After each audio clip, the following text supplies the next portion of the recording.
Bonjour les investisseurs, j'espère que vous allez tous bien. On est parti pour une nouvelle vidéo de présentation de portefeuille. Donc aujourd'hui, épisode 11. Cet épisode sera exceptionnel les amis, je vous préviens, il sera exceptionnel. Déjà pourquoi? Parce que j'ai vendu une valeur.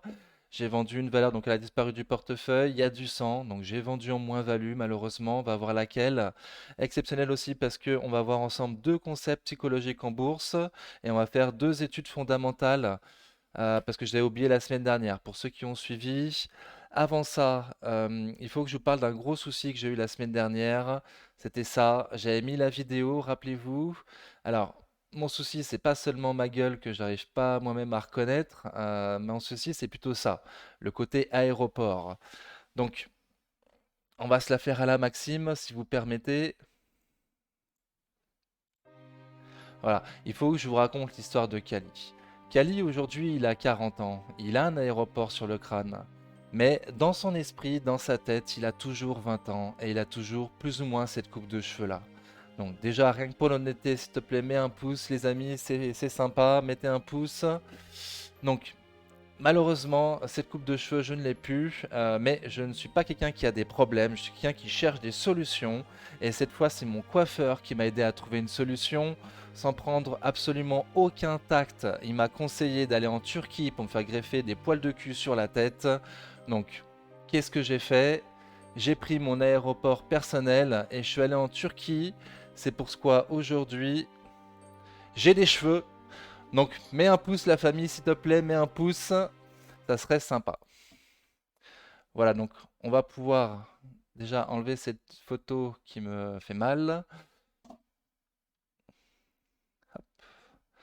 Ok, donc on va faire donc la blagounette étant terminée, on va pouvoir faire la recommandation d'usage. Je vous rappelle que je ne suis pas un professionnel ni un conseiller financier, mais un simple amateur qui cherche à partager sa passion. En aucun cas, je vous invite à répliquer les positions de mon portefeuille. Formez-vous et faites-vous vos propres convictions. Il y a beaucoup de choses gratuites sur Internet, donc il n'y a aucune raison de ne pas se former. Vous êtes seul responsable de vos investissements, du choix des positions et donc des plus-values et des moins-values qui vont avec. Ok, donc on commence par le fichier Excel comme d'habitude. Ah. Alors, où est-ce qu'on en est sur le fichier Excel? Donc, je suis toujours en négatif depuis que j'ai commencé la bourse. Je vous rappelle que ça fait 3 semaines que je suis en négatif. Ah, mais vous voyez pas à cause de ma tête. Donc, on va enlever ma tête. Hop. Donc, je suis toujours en négatif, moins 4,30% depuis que j'ai commencé la bourse, donc depuis 2020. Pour ceux qui prendraient la vidéo pour la première fois, je vous rappelle qu'il y a, enfin, je vous dis qu'il y a une vidéo qui récapitule mon parcours boursier de mars 2020 à septembre 2022. Donc, n'hésitez pas à aller voir la vidéo avant de suivre cette vidéo de portefeuille. Donc, toujours en négatif. Sur la semaine, j'ai perdu 1,07%. J'ai gagné, pardon, c'est l'habitude. Donc j'ai gagné 1,07%, j'ai gagné 170,72 euros. J'ai rajouté 600 euros sur mon livret de développement durable par rapport à la semaine dernière. Donc on voit que j'ai plus de liquidité parce que j'ai vendu une valeur, on va voir laquelle. On voit également que j'ai mis à jour ma liste de courses. Donc je suis prêt à aller au 5004, 5005, au 5000, au 4008, voire éventuellement au 4000 si on y va. Même si j'aimerais avoir beaucoup plus de cash si on va au 4000. Mais bon, au moins j'ai fait ma liste de courses. Donc on peut voir qu'il y a 6 de mes 7 valeurs dividendes qui sont dans ma liste de courses, plus 2 renforts sur les sociétés que j'ai actuellement qui sont pas dividendes, du coup, qui sont pas dividendes. Ok, donc on va voir juste vite fait les rendements parce que la semaine dernière j'avais pas mis croissance, donc là on peut la voir sur mon tableau enfin. Donc le dividende est très très faible, c'est pas pour ça que je l'ai pris, hein. C'est pour la croissance long terme et elle a un dividende croissant, donc ça devrait aussi s'améliorer dans le temps. Voilà. Si vous avez des questions, n'hésitez pas à les poser en commentaire de la vidéo, j'y répondrai avec grand plaisir. Sinon, je vois pas trop quoi, ce que je pourrais dire de plus. Donc on va passer directement, hop, pardon, à la présentation de portefeuille. Donc le compte titre comme d'habitude. Nouvelle présentation. Donc si vous voulez bien mettre un pouce, ce serait sympa. Je demande beaucoup de pouces aujourd'hui, hein. Donc je mets ma tête. Voilà, ok. Donc, comme je disais, le CAC, il a fait plus 1,82%. Moi, j'ai seulement fait plus 1,08% sur les deux comptes, le compte titre et le PEA. Donc, en tout, sur les deux comptes, j'en suis à plus 170,72 euros cette semaine. Total Energy d'après Boursorama a pris plus 5,71% cette semaine. Donc, j'en suis à plus 64,89 depuis que je l'ai acheté. Il y a une news, il me semble. Alors déjà, oui, on voulait voir le CAC, donc j'en suis à... Le CAC en est à moins 17,98. Oups, je sais plus où j'habite. Et moi j'en suis... Pardon, compliqué aujourd'hui. Et moi j'en suis à moins 17,37. Donc je suis vraiment pas loin, je me fais rattraper par le CAC. Et je pense vraiment que... Enfin, c'est que le début, quoi. Je pense qu'on va aller voir beaucoup plus bas. Donc je pense que mon portefeuille va être beaucoup plus dans le rouge que ça. Donc j'avais dit qu'il y avait une news. Total Energy, la news. Donc Total Energy, oui, il y a des grèves. Il y a des grèves dans les raffineries françaises. Donc il faut savoir qu'en France, si tu es dans un poste qui peut bloquer tout le reste de la France, eh ben, tu peux faire des grèves et tu peux avoir plus facilement des augmentations de salaire parce que tu peux bloquer toute la France. Donc quand vous choisissez votre boulot, voilà, choisissez un boulot qui peut potentiellement bloquer toutes les personnes qui vous entourent. Tu auras un bien meilleur salaire. Donc c'est super cool. J'avais également oublié de vous dire la semaine dernière qu'elle allait avoir un dividende exceptionnel de 1 euro cette semaine, 1 euro cette année, pardon, un acompte sur dividende qui sera versé normalement à la fin de l'année. On n'a pas encore la date. Donc on va aller voir Total en graphique, qu'est-ce que ça donne? Donc ça donne ça. Alors, pour ceux qui ne regardent pas les vidéos analyse technique toutes les semaines, donc Lutech62 m'avait laissé un message en commentaire d'une vidéo, il m'avait dit, pour Total Energy, l'essentiel est que le prix du Brent reste supérieur à 60 dollars, car toute la stratégie d'investissement de Total s'articule autour de ce seuil. Concernant la taxe sur les super profits, je pense que si elle s'applique, ce sera très limité, car l'État français ne peut surtaxer que les profits que Total réalise en France, et qui restent très limités au final. Voir la vidéo de Patrick Pouyanné en commission des finances. Donc je mettrai en lien de la vidéo le lien de la vidéo dont il parle. J'ai été la voir, c'est environ 26 minutes qu'il parle de ça. Et il y en a environ pour 10 minutes il y a des explications de Patrick Pouyanné sur la taxe. Juste pour répondre à l'UTEC 62, donc la taxe, elle n'est pas seulement au niveau français, hein, c'est au niveau européen. Donc ça peut faire mal, hein. Potentiellement ça peut faire mal. D'ailleurs, c'est ce qu'il dit dans la vidéo, Patrick, hein, Patrick Pouyanné. Alors, donc, on a vu que Boursorama nous dit que la Total Energy a pris plus 5%. Donc, c'est faux, hein, sincèrement, les chiffres de Boursorama sont faux. Donc, eux, ils ont pris en compte la clôture de lundi soir jusqu'à la clôture du vendredi 7 octobre. Donc, ça fait plus 5,71%. C'est ce qu'ils ont compté. C'est totalement faux, hein, c'est totalement faux. Total avait clôturé, voilà là. Et donc sur la semaine, en vrai, Total a pris plus 8,96%. Ok? Donc je vous disais jusqu'à présent que je ne savais pas du tout où ça allait Total.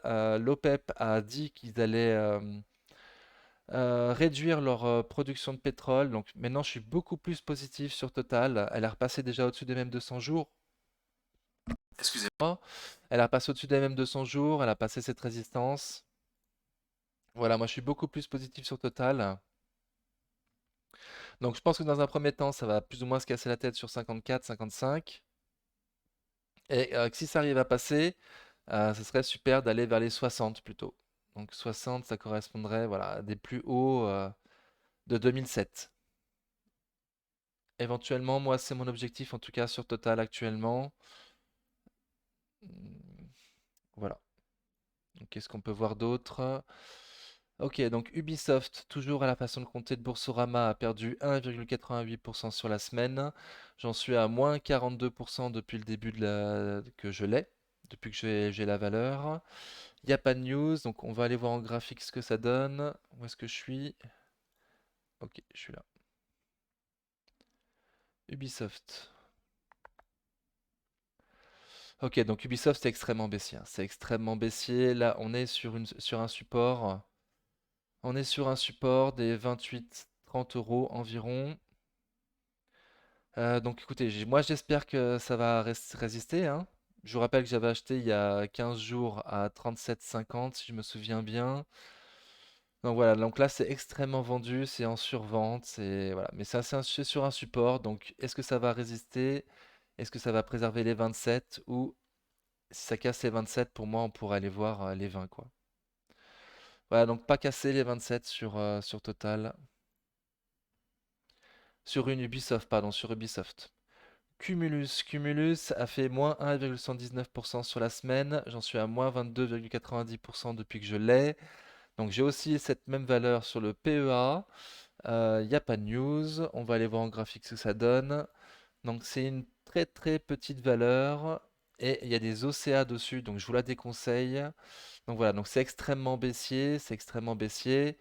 Moi, je vous avais dit que le mec qui vendait les OCA, là, les BSA, était retour de vacances, donc ça chute. Voilà, on sent la pression vendeuse. En plus, le CAC n'aide pas. Alors, pour ceux qui regardent mes vidéos toutes les semaines, les vidéos d'analyse technique, je veux dire, excusez-moi, voilà, on voit que même dans la descente, c'est accumulé. Donc, pour ceux qui regardent les vidéos, enfin qui regardent les vidéos d'analyse technique, voilà, on a pu voir que en quelques bougies sur certaines autres valeurs, c'était direct distribué, ça se voyait énormément. Là, c'est pas le cas. Là, c'est pas le cas, donc je reste confiant. Par contre, j'y touche pas avant l'été 2023, parce que les BSA se terminent en décembre. Donc, on verra l'été 2023 où ça en est. J'espère me renforcer à 7 ou à 8, suivant où est-ce que c'est, où est-ce que ça sera à ce moment-là. Ok, donc qu'est-ce qu'on a d'autre? Xilam a fait plus 0,78% sur la semaine. Elle en est à moins 29% depuis que je l'ai acheté. Donc je crois pas qu'il y ait de news. Non. Ok, donc on va aller voir en graphique. Donc Xilam, pareil, c'est dans un énorme support. Alors c'est un énorme support hein, que j'ai trouvé. C'est un énorme support. Moi je pense pas que ça va casser quand même. Donc il va entre 28 et 33, 28-33 euros pour moi, c'est une super zone d'investisseur, hein. Super zone d'investisseur long terme pour cette valeur de croissance. Il y a eu une bulle, hein. Il y a eu une bulle quand ils ont commencé à faire des contrats avec Netflix et Disney. Il y a eu une bulle, mais là, bon, depuis 3 ans, 4 ans, elle est grévée cette bulle, hein. Elle est crevée. Voilà, donc j'ai pas encore pu me renforcer dessus. Elle est pas sur ma liste de courses, je crois pas. Est-ce que je dis une bêtise? Non, j'ai prévu de renforcer ST Micro et Big Ben, donc le PEA. Voilà, donc pour moi les prix sont intéressants, mais par les temps qui courent, le CAC est en baissier, je pense que le CAC va énormément baisser, je pense que c'est déjà les valeurs de bien meilleure qualité, de plus grosse capitalisation qui vont remonter, avant Xilam, qui est une valeur plus moyenne. Euh, voilà, donc je peux pas... Il y a un léger rebond, écoutez, il y a un léger rebond là sur les 30. Mais on est toujours sur la moyenne mobile court terme, donc rien n'est sauvé. RSI est très faible. Voilà, le CAC va pas bien, ça va pas être la plus recherchée des valeurs, hein. Ok, donc on a fait le tour du PEA, on passe du CTO, pardon, on passe au PEA. Donc le PEA, donc de nouveau c'est les mêmes chiffres, hein. Je vous rappelle que je ne fais pas la distinction entre mon PEA et mon CTO. Le tout c'est mon compte bourse.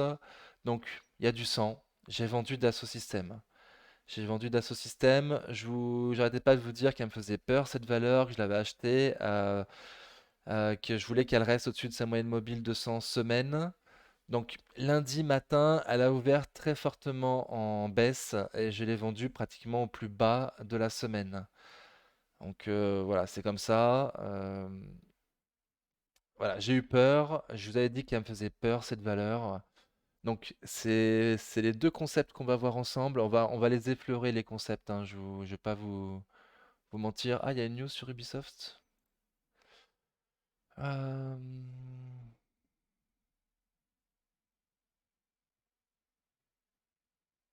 Non, bah écoutez, report du jeu Skull and Bones. Je vois pas, je vois plus ce que je voulais dire sur Ubisoft. Bon, ok. Donc Dassault Systèmes, donc les concepts psychologiques que je voulais voir avec vous, c'était les mains de diamant et les mains de papier. Donc, les mains de diamant, pardon, désignent une personne qui conserve une action dans l'espoir que celle-ci augmente en valeur, peu importe les risques et pertes encourues. Donc clairement, par exemple, sur Athos, j'ai une main de diamant. J'ai une main de diamant, elle est indestructible, je vendrai jamais, et même en 50% de moins-value, j'ai pas envie de vendre. Par contre, Dassault Systèmes, bah là, j'ai fait preuve de main de papier.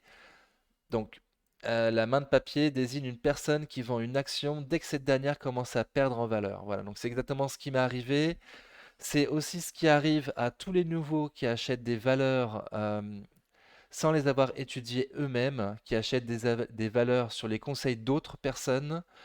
C'est très connu en bourse. Dès qu'il y a un crack, c'est ces personnes-là qui ont acheté les valeurs sans faire leurs propres études qui les vendent au pire moment. Donc c'est pour ça qu'à chaque fois que je commence une vidéo, je vous dis qu'il faut se former soi-même et faire ses propres convictions parce que c'est très très très connu que les nouveaux qui achètent, qui font pas d'études eux-mêmes sur leurs valeurs, les vendent au pire moment. Donc sincèrement, si tu peux retenir quelque chose de cette vidéo, c'est ça, c'est fais-toi tes propres convictions, tu seras beaucoup plus fort, même si elles baissent, tu garderas confiance. Voilà, ça peut te sauver. Donc Dassault Systèmes, j'ai perdu une dizaine d'euros. Je sais plus exactement. J'étais à 35 et quelques sur mon PRU. J'ai vendu à 34,01. J'en avais 10. Donc, voilà, j'ai perdu une dizaine d'euros. On va aller la voir quand même. On va aller la voir. J'avais pas prévu, mais écoutez, on va aller la voir en graphique. D'ailleurs, je l'ai pas enlevé. Bah, super. Voilà. Donc moi, je l'ai vendu là. Je l'ai vendu là. Donc lundi, ça a ouvert. Ça a été très très bas direct. Voilà. Donc sous les 34. J'aurais pu racheter à ce moment-là, hein, mais voilà. Mon scénario, c'était pas ça. Mon scénario, c'était pas de racheter en dessous des MM200 semaines, hein. Mon scénario, c'était qu'elle préserve MM200 semaines. Donc, on l'a pas fait lundi. Là, je vois que vendredi, on a clôturé juste au-dessus. Super. Donc, si vous avez tenu, si vous n'étiez pas devant, si vous avez tenu mes conseils qui dit qu'il faut vendre seulement en fin de journée à la clôture, si c'est pas respecté, si ton plan n'est pas respecté, bah voilà, j'ai pas respecté mon propre plan, j'ai pas attendu la clôture, j'ai vendu direct, j'ai flippé, j'ai fait preuve de main de papier. Écoutez, j'y reviendrai peut-être plus tard. En tout cas, pour l'instant, malgré l'énorme bougie, on a vu qu'elle était toujours au-dessus des mêmes 200 semaines. Donc écoutez, euh, moi, elle me fait trop peur. Moi, elle me fait trop peur. Je vais attendre un crack pour rentrer dessus. Écoutez, je vais attendre un crack. Ok, donc on commence avec Coface. Donc Coface, elle a fait plus 5,78% sur la semaine, donc c'est super. J'en suis à moins 5% depuis que je l'ai acheté. Il n'y a pas de news. Non, Atos. Ok, donc qu'est-ce que ça donne Coface en graphique? Donc Coface est sorti de son canal baissier. Donc je le laisse parce que il n'était pas propre son canal baissier. Là, on a buté sur MM200 en jour. Donc, en espérant qu'on latéralise sous MM 200 jours pour ensuite performer, ça serait super. Voilà, ouais, j'ai un petit doute. Je me dis on va retourner voir les 10, voir les 9,80, combler le gap. Possible. En tout cas, c'est accumulé et resté au-dessus de 50. Donc, pour ceux qui regardent les vidéos d'analyse technique avec moi toute la semaine, voilà, elle est quand même meilleure que les autres. Mais elle n'a pas voulu passer à M200 jours, donc il va falloir la surveiller. Je sais pas du tout ce que ça va faire. Et elle est dans ma liste des courses, j'ai prévu de me renforcer éventuellement si on baisse. Orange, elle a perdu 2% sur la semaine, j'en suis à moins 4 depuis que je l'ai acheté. On était très proche de prix de renfort, donc j'ai failli me renforcer, mais on n'a pas été à 9. On va voir ça en graphique. T'es où? Orange. Ok, donc voilà ce que je vous disais. Moi j'avais prévu de me renforcer éventuellement si on va au 9, si on va combler ce gap là, vers les 9, enfin le plus proche possible de 9, voire en dessous si possible. Donc pour l'instant, on n'y a pas été. Écoutez, le RSI est très très faible. Le RSI est très très faible. C'est distribué quand même. Depuis là qu'on a cassé les 9,90, c'est distribué. Donc elle est sur ma liste des courses. Écoutez, je m'attends éventuellement à la reprendre en dessous des 9, éventuellement. Hop. Alors, Athos. Donc Athos, elle est flat sur la semaine. J'en suis à moins 46% depuis que je l'ai acheté. Alors, c'est certainement faux, hein. On a vu que Boursorama, je comprends pas leur façon de compter, hein. Sincèrement, je vois pas qui ça arrange que Boursorama compte comme ça, hein. Je vois pas. Donc j'en suis à moins 46% depuis que je l'ai acheté. Donc la semaine dernière, on avait vu qu'il y avait une offre d'achat de OneWeb. Donc qu'est-ce que j'avais prévu comme news? Donc la descente aux enfers se poursuit pour Athos, hein. Main de diamant. C'est le contraire qu'il faut faire, hein. Il faut avoir une main de diamant sur ces sociétés de bonne qualité qui sont en plus-value et il faut faire preuve de main de papier sur les valeurs sur lesquelles tu perds et qui sont en moins-value. Voilà. Donc la descente aux enfers se poursuit. La scission effective au plus tôt en juillet 2023. Donc c'est plutôt que prévu. Bertrand Beunier pourrait, conditionnel, quitter la présidence d'Atos à l'été 2023. On a vu qu'après la partie de cette news, ils avaient sorti une autre news en disant non, mais c'est seulement, il pourrait, hein, c'est pas, il va partir, c'est possible. Donc, j'en ai marre de cette daube, je me la traîne comme un gros boulet. Donc, Atos, voilà ce que ça a fait. Donc, rien, rien, rien. Pas grand-chose. Vendredi, on est repassé sous la moyenne mobile court terme. La VAD a augmenté, il me semble. Voilà, donc moi je m'attends à aller voir au sud, hein. Je m'attends à aller revoir au sud. Écoutez, il n'y a rien à faire sur cette valeur, je ne conseille pas d'y toucher. Et si vous voulez y toucher, c'est vraiment c'est 100 balles, quoi, histoire de dire, bon, ça vaudra 200 peut-être dans un an, mais d'ici là, il y aura peut-être une AK, ou je sais pas, hein. Donc bref, Atos, c'est pas, c'est pourri. Reworld Media, plus 0,78% sur la semaine. J'en suis à moins 7 depuis que je l'ai acheté. Sachant que j'ai fait un renfort la semaine dernière, un peu en dessous de 5, à 5 on va dire. Donc il n'y a pas de news, je crois pas. Reworld Media, si. Ah si, donc vendredi ça a bien performé parce que l'autorité de la concurrence autorise le rachat de Unity par Reworld Media. Donc c'était la grosse question moi que je me posais quand il y a eu la fin du rachat de M6 par TF1. Excusez-moi, c'est chiant d'avoir des cheveux, hein, il y a longtemps que ça m'est pas arrivé. Donc, ouais, donc j'étais pas du cheveu, hein, je savais pas, ils n'avaient pas parlé de si s'il y avait une conditionnalité à la vente de Unity à Reworld sur le fait que la fusion se fasse entre TF1 et M6 ou pas. Donc là, on a l'info. Il va bien y avoir la vente de Unity à Reworld Media. Donc moi, je trouve ça très bien. Euh, c'est complémentaire par rapport aux activités de Reworld Media. Ça va apporter du chiffre d'affaires. Voilà, 60 millions d'euros environ annuels. Et j'ai toute confiance au management de Reworld Media pour faire des bonnes marges sur ces acquisitions, comme ils font d'habitude. Donc en graphique, ça donne quoi? En graphique, ça donne ça. Donc il y avait le support des 5 dont on avait parlé. Pour l'instant, il est préservé. Le RSI est quand même très très faible. Il y a quand même eu une grande distribution là avec ces deux valeurs, avec ces deux bougies, pardon. Donc, pour rappel, il y a eu une grosse baisse suite à la sortie des chiffres de Reworld Media qui était, alors, augmentation du chiffre d'affaires, mais stagnation du résultat net. Donc, nous, si on achète des small cap, c'est pour qu'il y ait de la croissance, c'est pour que ça performe. Et donc là, voilà, ça a déçu les investisseurs. Moi, je reste très confiant sur la boîte. Le management est bon. J'aime bien le secteur d'activité, surtout pour les temps durs qui vont arriver. Là, c'est du tertiaire, donc j'adore. Par contre, graphiquement, je pense que ça va être dur quand même, hein. Je pense que ça va être dur. Là, on voit que vendredi, malgré la news, ça n'a pas voulu clôturer au-dessus de la moyenne mobile court terme. Donc bon, RSI toujours très très bas. Voilà, je suis pas confiant sur les small et mid cap, hein. Tant qu'il n'y a pas un rebond clair et net sur le CAC, je vous déconseille de jouer, de prendre des nouvelles lignes sur les small cap, disons. Donc c'est un peu plus dangereux. Il faut bien avoir conscience, prends une petite ligne, prévois de renforcer s'il le faut. Voilà, on est un peu haut sur le CAC actuellement, donc c'est plus trop le moment de commencer des nouvelles lignes pour le long terme, quoi. Bon, et on va retourner au 5007 dans très peu de temps, je pense. Moi, même 5005. Moi, c'est ce que j'attends la prochaine étape pour me renforcer sur d'autres lignes. Ok, donc je sais pas ce que je peux vous dire de plus sur Reworld Media.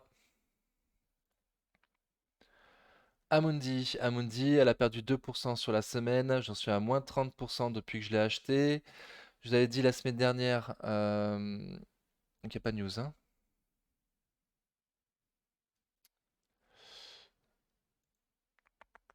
Equasens, ah oui, Equasens. Donc on va faire l'analyse fondamentale d'Equasens ensemble. Excusez-moi, j'ai perdu le fil. Amundi, donc moins 2%, moins 30% depuis que je l'ai. Ok, la semaine dernière, moi j'avais fortement pensé à me renforcer, mais j'avais plus assez de cash pour être tout à fait sincère, donc je l'avais pas fait. J'ai très peur qu'elle reparte sans moi, sincèrement. Mais bonne nouvelle, bonne nouvelle, si on veut. Donc ça a refusé de passer la moyenne mobile court terme, et là ça repart au sud. Donc de nouveau, j'espère pouvoir la rechoper. Alors, si possible en dessous de 40, avec un CAC à 5005. Voilà, certainement que c'est elle que je prendrai quand... Pardon. Excusez-moi.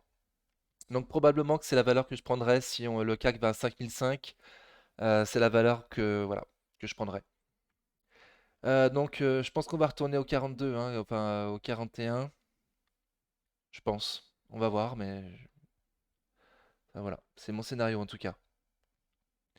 Ruby, elle est flat sur la semaine. J'en suis à moins 15% depuis que je l'ai acheté. Il n'y a pas de news. Non, il n'y a pas de news. En graphique, ça donne quoi? Donc Ruby, c'est la seule valeur dividende qui n'est pas dans ma liste de renfort. C'est la seule qui n'est pas dans ma liste de courses parce que je ne comprends pas cette baisse. Là, jeudi 8 septembre, on a eu des super chiffres, super chiffres. Vendredi, ça a super bien performé et depuis, ça fait que se casser la gueule. Donc sincèrement, moi, je comprends pas. Quand je comprends pas, j'évite d'acheter. Donc voilà. Donc je sais pas du tout où ça peut aller, hein. Sincèrement, je sais pas du tout. Le RSI est très très faible. Il n'y a pas trop de volume. Les chiffres étaient très très bons. Il y a un super dividende à ce prix-là. Ok. Donc, effectivement, il y a une dette sur Ruby, mais on a vu dans les chiffres que quand même la dette, elle était largement gérable, quoi, hein. Donc moi, je reste confiant, peut-être à tort. En tout cas, je vends pas, mais du coup, je me renforce pas. Voilà, je trouve qu'elle est déjà bien positionnée dans mon portefeuille. J'ai déjà 800 euros dessus.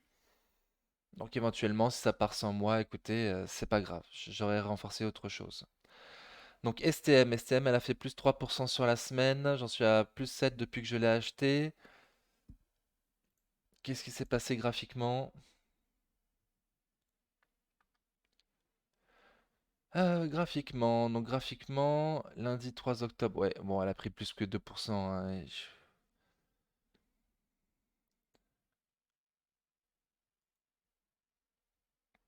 ouais, 5. Ok, donc STM, voilà ce qu'elle a fait sur la semaine. Bizarre, hein, il y a une sorte de marteau qui clôture. C'est peut-être une. Enfin, moi j'ai l'habitude de voir avec une grande mèche haute. Bon, excusez-moi, je vais en rester là sur les études graphiques, je pense. Donc, ça a bien performé toute la semaine. Et puis après, il y a AMD et, et Samsung qui ont dit qu'ils avaient fait des mauvais chiffres sur la vente de semi-conducteurs, donc le cœur de marché de STM, hein, c'est les concurrents. Donc ça a grandement pesé sur les valeurs de semi-conducteurs en France, donc STM et Soitec notamment.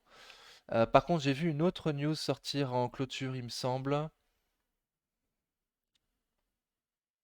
Je l'ai pas sélectionné, je l'ai pas. Alors, excusez-moi, c'était AMD et Nvidia qui ont sorti des chiffres pas bons du tout. Par contre, vendredi soir, alors je sais pas à quand est-ce que la news est sortie, mais moi j'ai vu la news seulement après être rentré du boulot, donc après 18 h. J'ai vu que Samsung, eux, ils avaient fait des bons chiffres. Pareil, sur les semi-conducteurs, donc c'est mitigé. Moi, je reste confiant sur STM. Écoutez, j'ai prévu dans ma liste de courses, j'ai prévu de me renforcer éventuellement si ça va en dessous des 30, là, 28-29, avec MM200 semaines, ça pourrait être sympa. Il y a énormément de cash dans cette société. Donc voilà, donc ça me fait pas peur la remontée des taux pour ST Micro. Ok. Crédit Agricole, donc elle est flat sur la semaine. J'en suis à moins 10% depuis que je l'ai acheté. Et graphiquement, ça donne quoi?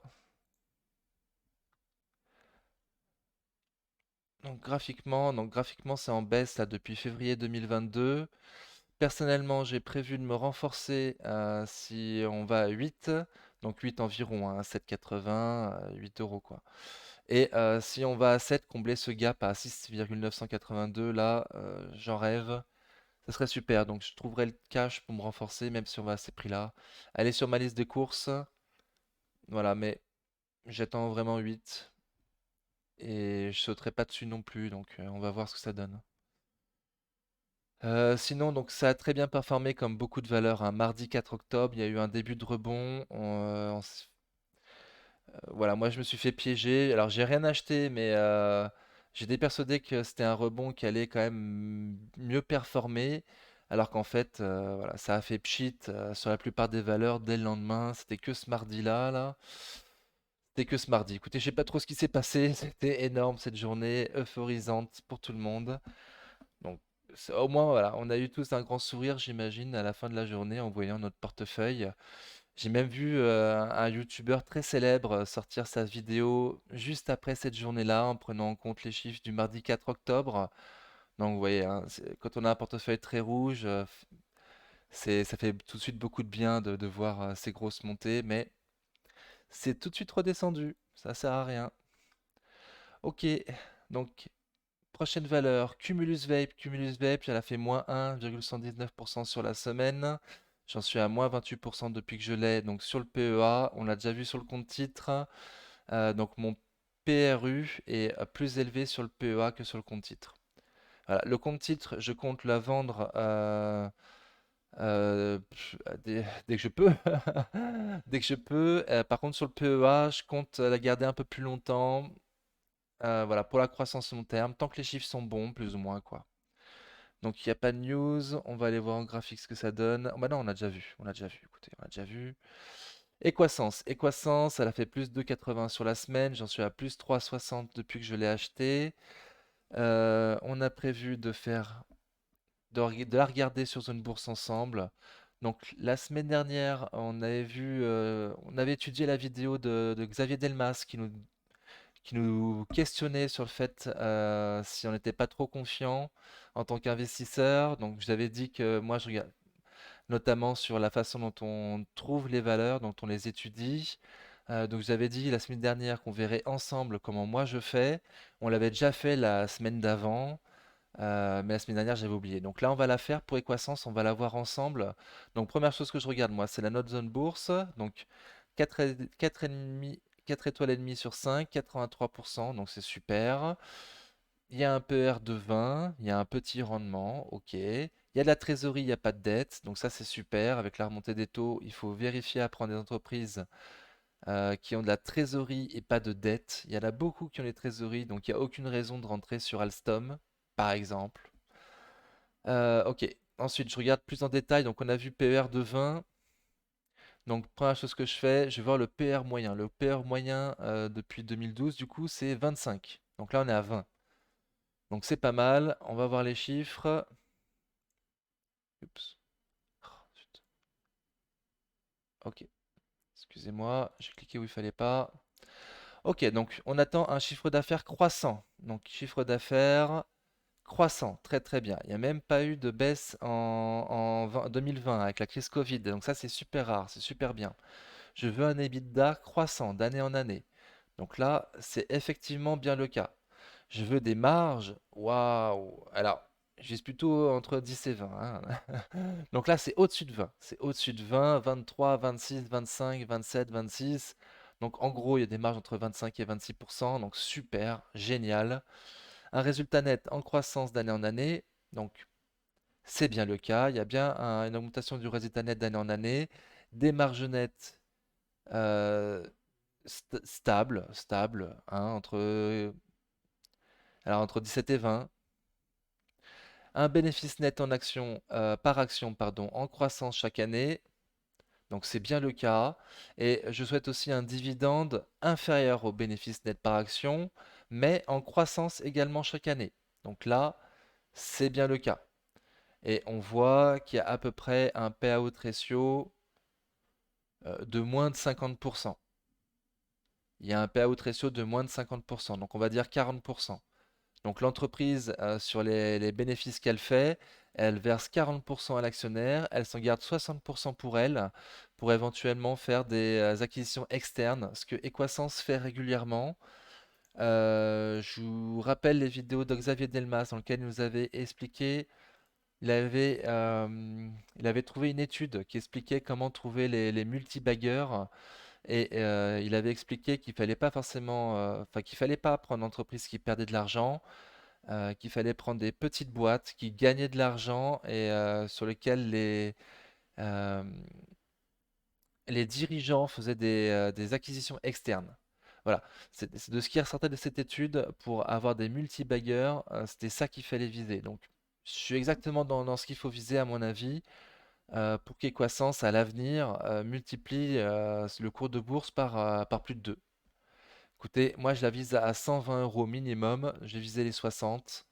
Et je vise pour la vendre une target, un TP, un take profit, donc une première prise de position à 120 euros éventuellement. Donc graphiquement, on voit qu'on a fait un support là. Enfin, on rebondit sur les 60, mais on n'est pas passé au-dessus de la moyenne mobile court terme, on n'est pas passé au-dessus de cette résistance et depuis ça fait rien. Le RSI est toujours très très faible. Donc de nouveau, c'est une small mid cap. Donc faut faire gaffe, c'est pas forcément la période des small et mid caps, voilà, pas du tout. Diversification, voilà. Et éventuellement, je l'attends à me renforcer à 50 euros si on y va, 50-51. Je l'espère pas, mais écoutez, on sait jamais, hein. On peut jamais savoir.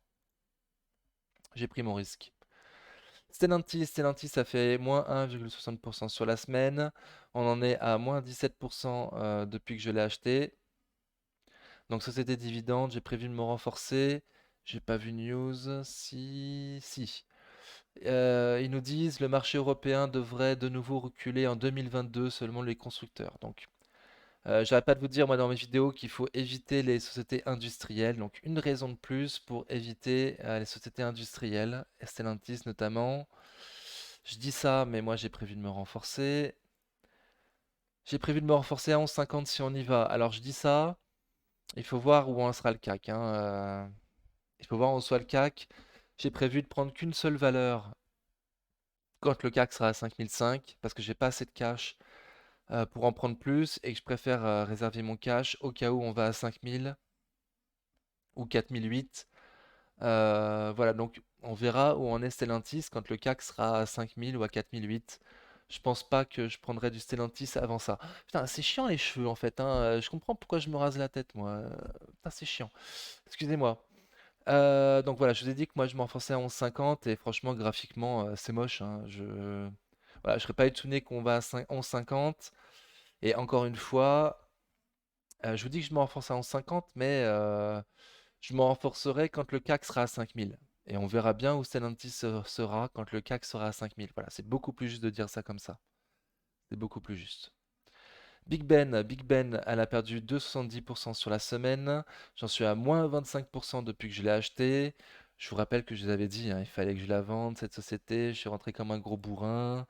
Mon scénario s'est pas concrétisé du tout comme je le pensais. Et que là, quand j'ai vendu, je vous avais dit qu'en fait, j'aurais dû tout vendre, hein.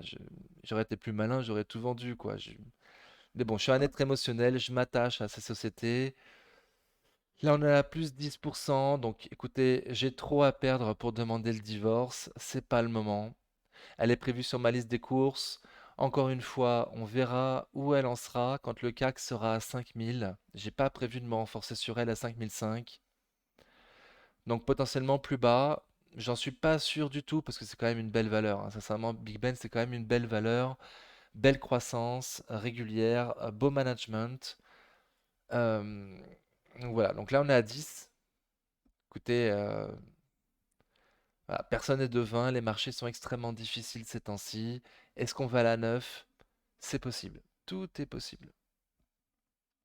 Eurofins, elle a perdu moins 3% sur la semaine. Je suis flat depuis que je l'ai acheté, donc je l'ai acheté il y a très peu de temps, hein. Je l'ai acheté il y a 2 semaines environ. On va voir ça en détail.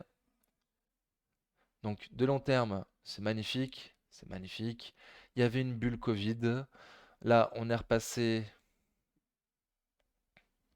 Oups, pardon. Euh, Donc le plus haut avant Covid, là, c'est 50 euros. Donc on n'y est pas encore. Éventuellement, on est encore dans le bas de la bulle. Bon, moi, j'y crois pas trop.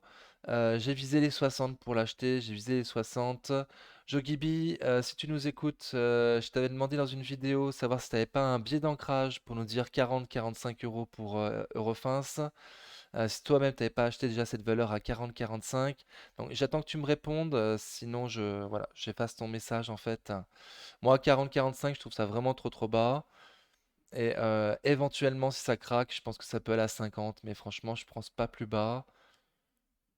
Voilà, je pense pas plus bas, mais les marchés sont très difficiles. Il y a un gap à 57,46. Donc moi, j'ai pas de stop en fait sur cette valeur, j'ai pas de stop. Je me renforcerai si on va plus bas. Je me renforcerai. Je pense que ces prix-là, c'est quand même des prix sympas. Voilà. J'ai vendu sur Dassault Systèmes. J'avais dit que j'avais un stop. Je lui avais dit que j'avais pas confiance, j'avais peur avec Dassault Systèmes. Mais Eurofins, je vais tenir, je crois.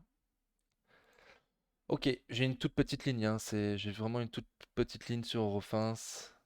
Non, c'est pas ça. Voilà, j'ai 360 euros. Donc je peux largement me renforcer à 50 euros, en remettre 300 balles. Voilà. Bon. Métropole TV, donc le gadin de la semaine, elle a fait moins 14% depuis que je l'ai sur la semaine, uniquement sur la semaine. Elle en a moins 26% depuis que je l'ai acheté. Super. Donc on va aller voir déjà est-ce qu'il y a une news. Donc la news, oui, hein, c'est que M6 n'est plus à vendre. Donc la semaine dernière, on a su que la fusion TF1-M6 ne se faisait pas. Et là, cette semaine, on a même su que M6 n'était plus à vendre, quoi. Voilà, Bertelsmann garde. Donc c'est embêtant. C'est embêtant, hein. Exactement ce que j'allais dire. Euh, En graphique. Donc en graphique, pour rappel, moi je l'avais acheté en spécu, je l'avais acheté à 14,40 en pensant à un support au niveau de clôture de la veille. J'ai essayé de vendre à 14,39, 14,38, mais c'est descendu à une vitesse incroyable. Je me suis fait piéger comme un con. J'ai pas voulu vendre au marché. Et aujourd'hui, voilà, je suis à moins 25%. Donc je la garde parce qu'il y a un dividende. Je la garde parce qu'il y a un bon dividende. Métropole TV, voilà, si je prends en compte 1 € de dividende, ça fait 6,89% de rendement au prix que j'ai acheté. En plus, elle est prévue sur ma liste des courses. Ouais, voilà, 400 euros. Donc si on va, pardon, où est-ce que je vais? Voilà. Si on va à 10 euros, ce auquel moi je crois, sincèrement, je crois qu'on va aller au 10, et ben je me renforce. Je vais voir comment ça se passe, hein, et peut-être plus bas.